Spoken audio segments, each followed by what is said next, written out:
Hello दोस्तों, कैसे आप सब। उम्मीद करता हूँ बेहद स्वस्थ मस्त हैं। उसी वीडियो सेक्शन को फिर से कंटिन्यू करते हैं, that is for orientation of intramolecular dehydration. तो ध्यान से सुनना है, वीडियो सेक्शन को शुरू करने से पहले ध्यान से सुनने का। कोई मेरे बारे में गलत कहे तो उससे पूछना, ठीक से जानते हो या यूं ही मन हल्का कर रही हो। सही भाई, तो कोई आपके बारे में बुरा कहे तो ये जरूर पूछना कि भाई उसके बारे में जानते हो या वैसे ही हल्की हल्का मन करने के लिए बातें कह रहे हो। तो क्वेश्चन जहां छोड़े थे वहीं से क्वेश्चन शुरू करते हैं। Let is called orientation of intramolecular dehydration. ठीक है, एक क्वेश्चन आपको करने के लिए कहा था। अब बचे हुए जो टाइप के क्वेश्चन हैं वो देखो। अगर मान लो सिस्टम के अंदर ऐसा क्वेश्चन हो जाए, कैसा, ऐसा, ध्यान से देखो। ये हो गई बेंजीन, सही है, ये हो गई क्या, बेंजीन, ये हो गया CH2, ये हो गया CH, ये हो गया OH और ये हो गया CH2 और ये हो गया CH3। मान लो ये क्वेश्चन हो जाए, एरो के ऊपर डाल दे कंसंट्रेटेड सल्फ्यूरिक एसिड।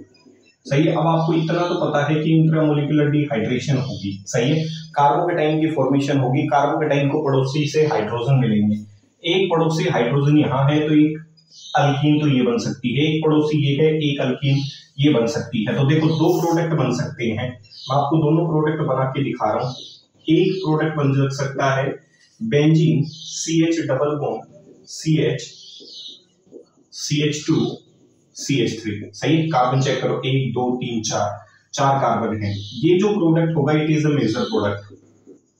सही है, ये मुख्य रूप से बनता हुआ नजर आएगा। माइनर प्रोडक्ट और दिखा देता हूं।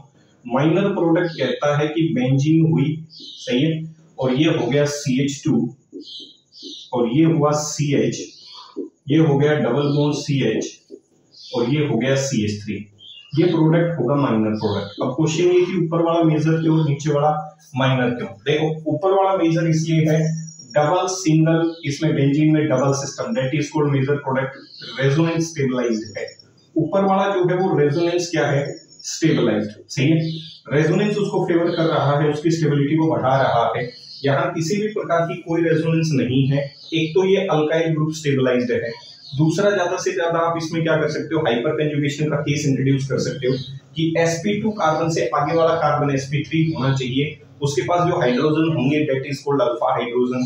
लेकिन आपको पता है कि हाइपर कंजुगेशन और रेजोनेंस में भी हमेशा किसकी चलती हुई नजर आएगी, रेजोनेंस प्रोडक्ट की चलती हुई नजर आएगी, इसीलिए वो प्रोडक्ट क्या हो गया, मेजर। अब क्वेश्चन ये हम नहीं मानते तो उसको साबित करने के लिए मैं आपको दिखा देता हूँ मैकेनिज्म कि क्या सच में वो प्रोडक्ट मेजर होगा। देखो सल्फ्यूरिक एसिड रही होगी, वो टूटी होगी, उसने 2H+ आयन और क्या दिए होंगे, सल्फेट आयंस दिए होंगे। हाँ है ना, यहां तक चीजें क्लियर हुई। सही है, तो सल्फ्यूरिक एसिड जो कंपोनेंट है वो टूटा होगा और उसने इस तरीके से कंपोजिशन की फॉर्मेशन आपके सामने की होगी। यहां तक कोई दिक्कत, सही है, यहां तक कोई दिक्कत नहीं होनी चाहिए। देखो इसके बाद क्या होगा, ये जो H+ आयन है ये वहां अटैक करेगी जहां इलेक्ट्रॉन डेंसिटी क्या है, ज्यादा है, और ज्यादा इलेक्ट्रॉन डेंसिटी OH की लोन पेयर के पास है। सही है, देखो ये इसको लोन पेयर दिखी, ये ऐसे दिखा देता हूं लोन पेयर। सही है, इसको लोन पेयर दिखी और जैसे ही इसको लोन पेयर दिखेगी, जैसे ही इसको क्या दिखेगी, लोन पेयर, ये क्या करने की कोशिश करेगा, अटैक करने की कोशिश करेगा, कौन, H+। सही है, ये H+ रहा। अटैक हमेशा high electron density to low, इसके पास इलेक्ट्रॉन की कमी है और इसके पास इलेक्ट्रॉन की अधिकता है, तो ये प्रोडक्ट बन जाएगा। फाइनली उत्तर बना, ये बेंजीन सिस्टम हो गया, ये CH2 हो गया, ये बन गया CH, उसने उससे H+ एक्सेप्ट कर लिया तो ये बन गया OH2+ और ये बन गया CH2 CH3, protonated alcohol. Alcohol के ऊपर प्रोटॉन ने अटैक कर दिया तो that product is protonated alcohol. सही, प्रोटॉन ने अटैक किया, प्रोटोनेटेड अल्कोहल प्रोडक्ट बन गया। अब ये जो ऑक्सीजन है इसकी इलेक्ट्रोनेगेटिविटी क्या है, ज्यादा, तो ये आपने इलेक्ट्रॉन वापस लेना चाहेगा और इलेक्ट्रॉन वापस उससे लिए जा सकते हैं जो आपसे ताकत में कमजोर हो। तो ऑक्सीजन को पता चला कि सामने कौन जुड़ा हुआ है, कार्बन जुड़ा हुआ है, तो उससे अपने इलेक्ट्रॉन वापस लिए जा सकते हैं।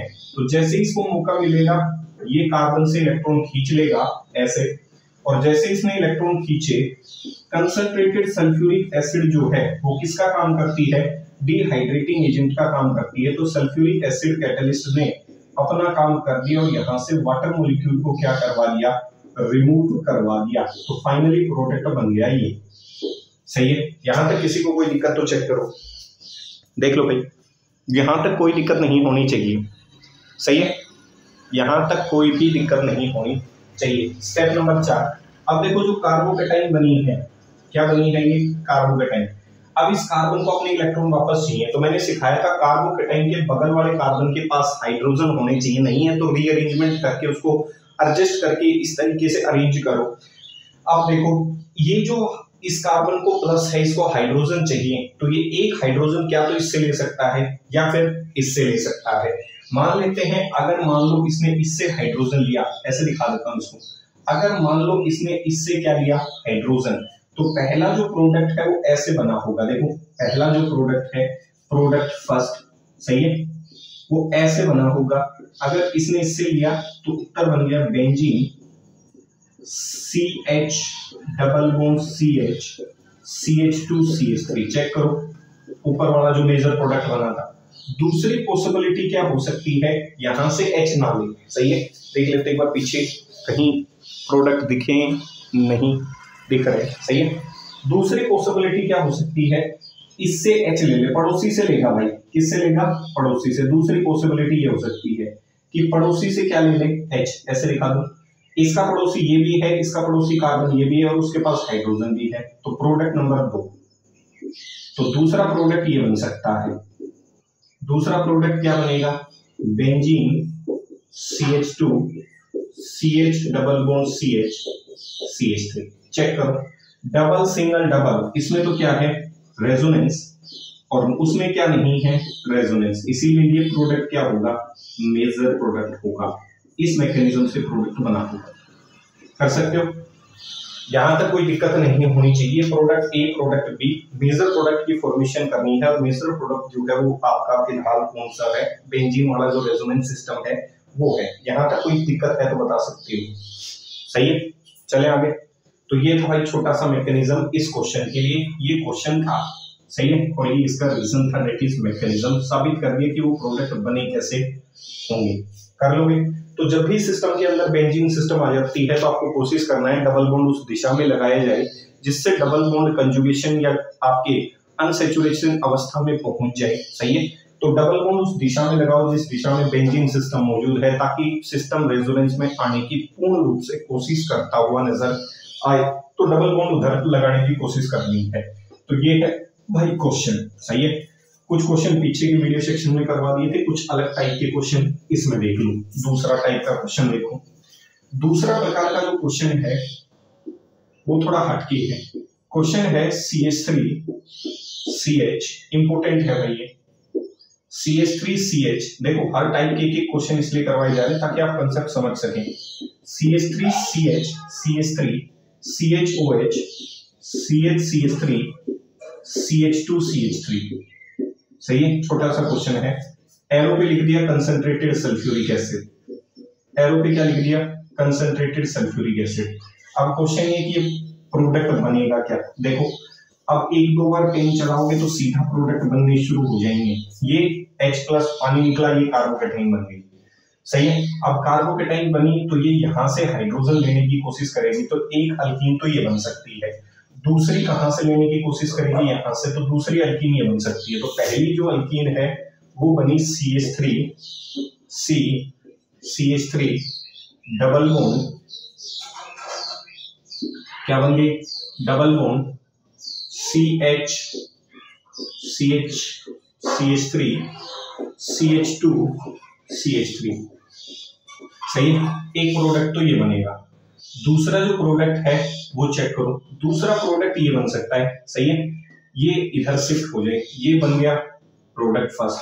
दूसरा प्रोडक्ट बन सकता है CH3 सही है। अब इसके ऊपर इसने हाइड्रोजन दिया तो ये हो गया CH double bond C CH3 CH2CH3। सही है, देख लो भाई, यहां तक कोई दिक्कत है तो मुझे बता सकते हो। तो ये दो अल्कीन बनी। सही है, अब यहां तक की बात की जाए तो मेजर प्रोडक्ट ये है, क्या है ये मेजर प्रोडक्ट, और नीचे वाला क्या है माइनर प्रोडक्ट। सही है, अब क्वेश्चन ये ऐसा कैसे, क्योंकि देखो पीछे एक रूल पढ़ाया था सेडजेफ के अनुसार, एक से ज्यादा अल्कीन बनती है तो मेजर अल्कीन वो होगी जिसके पास अल्काइल ग्रुप की संख्या क्या होगी, ज्यादा। चेक करो, इस अल्कीन को बाहर निकालना हो, इस पोर्शन को, तो देखो ए वाले पोर्शन को जब बाहर निकाला तो इस पोर्शन को बाहर निकालना है, सिर्फ इस पोर्शन को। तो देखो कार्बन के साथ डबल बॉन्ड और इकलौता हाइड्रोजन, मैंने कहा था जहां कुछ नहीं होता वहां अल्काइल ग्रुप होता है, और ऑलरेडी यहाँ 2 अल्काइल ग्रुप जुड़े हुए हैं। तो टोटल अल्काइल ग्रुप कितने हैं इसके पास, 3 अल्काइल ग्रुप हैं। सही है।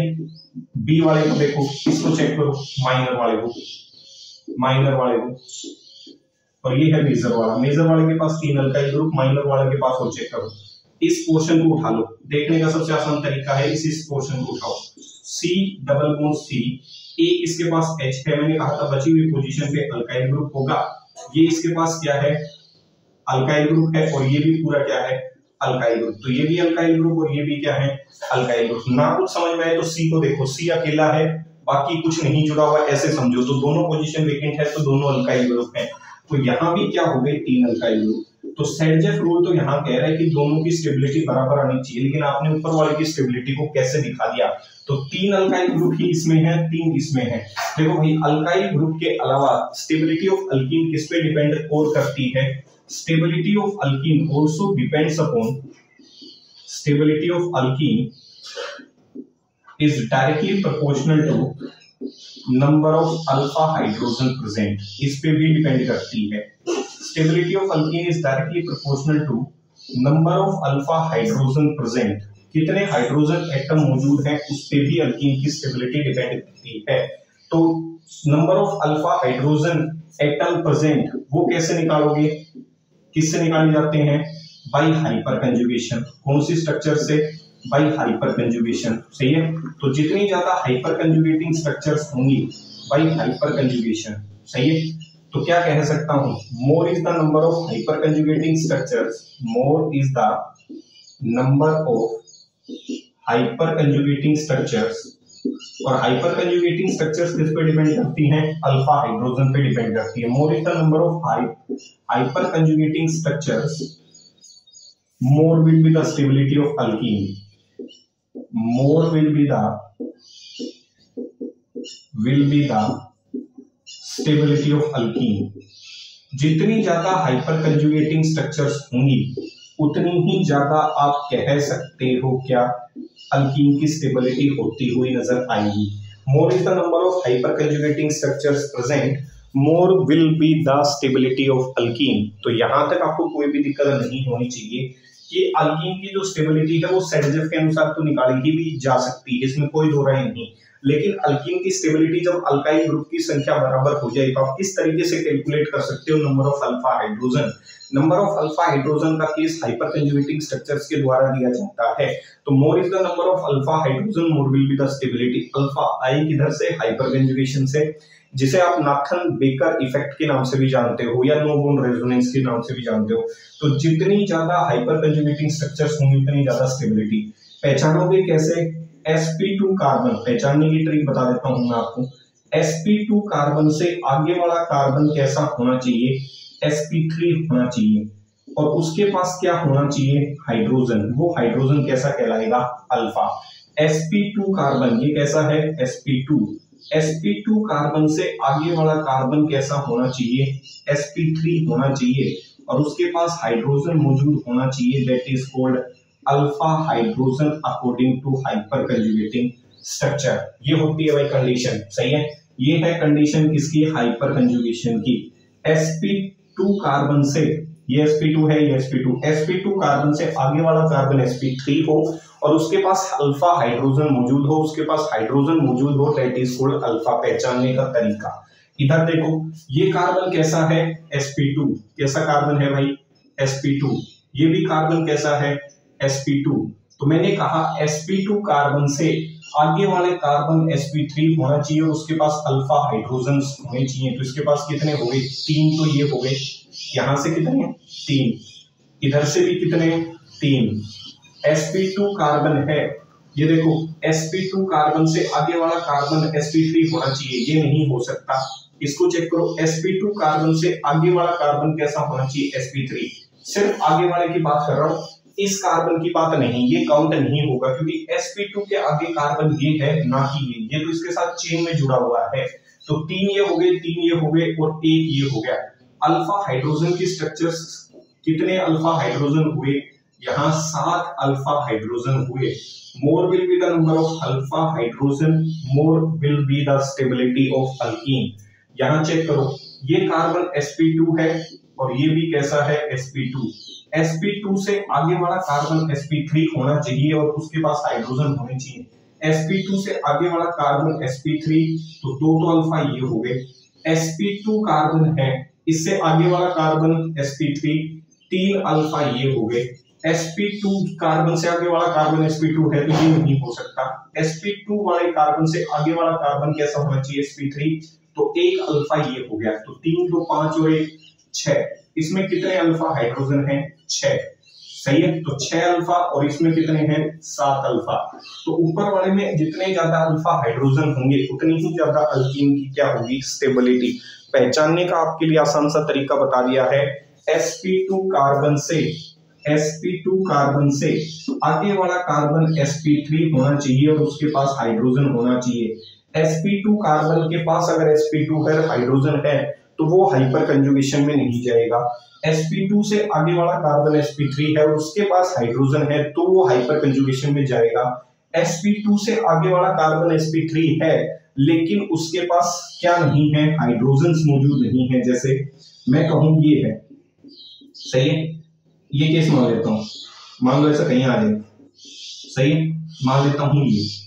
अब मैं कहूं कि इसके अंदर कितने अल्फा हाइड्रोजन हैं, चेक करूं तो देखो ये कार्बन कैसा sp2 और ये कार्बन भी कैसा sp2। सही है, मैंने कहा sp2 कार्बन से आगे वाला कार्बन sp3 होना चाहिए, sp3 है, लेकिन उसके पास क्या होने चाहिए? हाइड्रोजन। तो इसके पास कितने अल्फा हैं? इधर से 3 अल्फा हैं। कितने हैं? 3 अल्फा हाइड्रोजन। इधर से चेक करो, sp2 कार्बन से आगे वाला कार्बन तो कैसा है? sp3, लेकिन इसके पास क्या नहीं है? हाइड्रोजन नहीं है। क्या नहीं है? हाइड्रोजन नहीं है। तो इसके पास नंबर ऑफ अल्फा हाइड्रोजन कितने? नंबर ऑफ अल्फा हाइड्रोजन कितने? 0। sp3 कार्बन से ही बात नहीं बनेगी, उसके पास हाइड्रोजन भी होना चाहिए। तो टोटल अल्फा कितने हो गए? 3 + 0। कितने अल्फा हो गए भाई? 3 अल्फा। सही। तो ये छोटा सा क्वेश्चन था। एक क्वेश्चन डाल लो जो आप कमेंट सेक्शन में मुझे सोल्व करके जरूर बताएंगे की कोशिश करेंगे।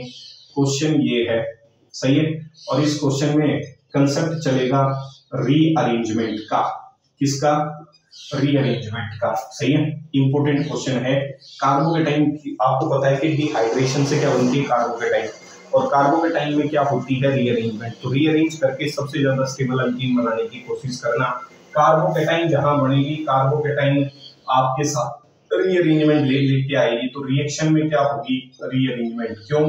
क्योंकि डिहाइड्रेशन की जो स्टेबिलिटी है वो किस पे डिपेंड करती है? Stability of carbocation. तो dehydration is directly proportional to stability of carbocation. अगर आप किसी की डिहाइड्रेशन देखना चाहते हो, कौन जल्दी कौन फास्ट, तो स्टेबिलिटी ऑफ कार्बोकेटाइन देखने की कोशिश करें। जो कार्बोकेटाइन ज्यादा स्टेबल होगी वही डिहाइड्रेटिंग प्रोडक्ट जल्दी बनने की कोशिश करेगा। सही है, तो जाने से पहले 4 लाइनें सुन लो। सही है, ध्यान से सुनने का। क्या कहती हैं वो 4 लाइनें? ध्यान से सुनो भाई, सुनो क्या कहती हैं। छोटी सी हैं, नन्ही सी। सही है, हमेशा मेरे दिल के बड़ी करीब है, तो ध्यान से सुनने का। जीतने का मजा तब है जब लोग आपकी हार का इंतजार करते हैं। तो ये लाइनें बड़ी मेरे दिल के करीब हैं। और सुन लो 2 लाइनें। तू नहीं कोई और सही, कोई और नहीं कोई और सही, बहुत लंबी है जमीन, लाख है हंसी इस जमाने में सनम, तू अकेली तो नहीं। सही है, तो मिलेंगे अगले वीडियो सेक्शन में। तब तक स्टे सेफ, स्टे सिक्योर। जय हिंद, जय भारत।